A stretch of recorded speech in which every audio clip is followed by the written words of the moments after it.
En ce jour de la Toussaint, voici une innovation technologique qui pourrait transformer la façon dont on entretient la mémoire de nos défunts. Deux jeunes Canets viennent de relancer la plaque funéraire connectée.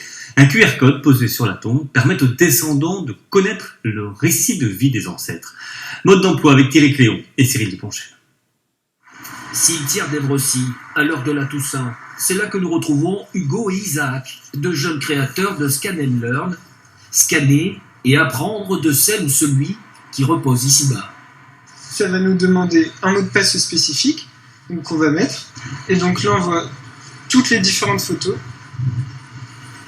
Donc c'est à la famille de choisir ce qui reste public et ce qui reste privé. Fondée à l'heure de la crise sanitaire, cette start-up commercialise depuis le mois de septembre des plaques funéraires connectées. Un objet en inox brossé avec QR code sur lequel sont immortalisés les souvenirs du défunt. Un projet né à la suite de la disparition de leur grand-mère.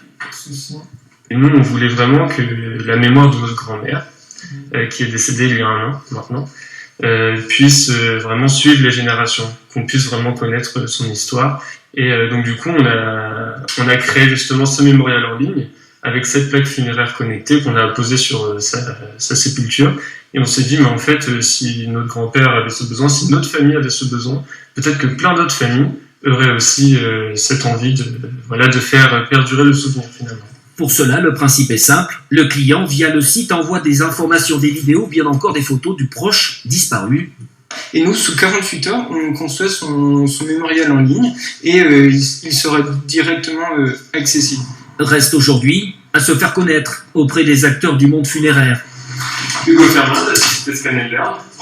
Et surtout à convaincre de l'intérêt de ce produit en phase avec son époque. Oui. Certes, il faut savoir évoluer avec son temps. Et on a besoin, surtout en ces temps difficiles, de faire perdurer la mémoire. Techniquement, on fait les mêmes choses qu'il y a à peu près 30 ans, 35 ans. Et donc d'avoir ce genre de nouvelles technologies, je trouve que c'est très bien. C'est très bien. Et c'est très important. Mais il faut surtout faire attention au contenu. Les informations figurant sur la plaque funéraire connectée seront bien accessibles à qui de droit, histoire de préserver au mieux la mémoire du défunt dans l'au-delà.